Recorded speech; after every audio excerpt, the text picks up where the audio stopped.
ছাড়া তো আমাদের আর কেউ নাই, তুমি ছাড়া তো আমার আর কেউ নাই। আল্লাহ গো, তুমি যদি মাফ না করো কে আমাকে মাফ করবে? তুমি যদি মাফ না করো কে আমাকে মাফ করবে?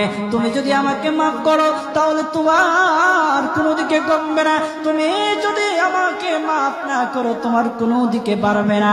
আল্লাহ গো, তুমি আমাকে মাফ করে দাও। সারাটা জীবন অন্যায় কাজ করেছি, সারাটা জীবন নাফরমানি করেছি, আমার কাছে কালেমার দাওয়াত কম আসে নাই, আমার কাছে কালেমার দাওয়াত কম আসে নাই, আমাকে লোকেরা কম বোঝায় নাই। ওগো আল্লাহ, তুমি আমাকে মাফ করে দাও।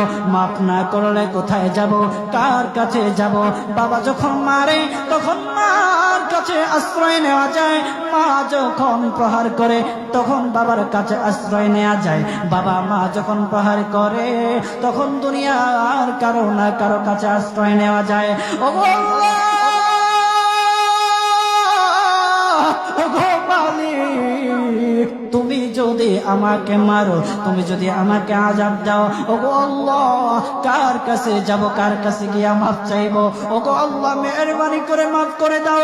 এইরকম কান্না করতেছে, কান্না করতেছে, চোখের পানি তার এমন ভাবে পড়তেছে, দাড়ি ভিজতেছে, দাড়ি ভিজে জমিনের মধ্যে চোখের পানি পড়তেছে, কান্না করতেছে। বান্দাটা কান্না করতে করতে করতে করতে আমার আল্লাহর কাছে এমন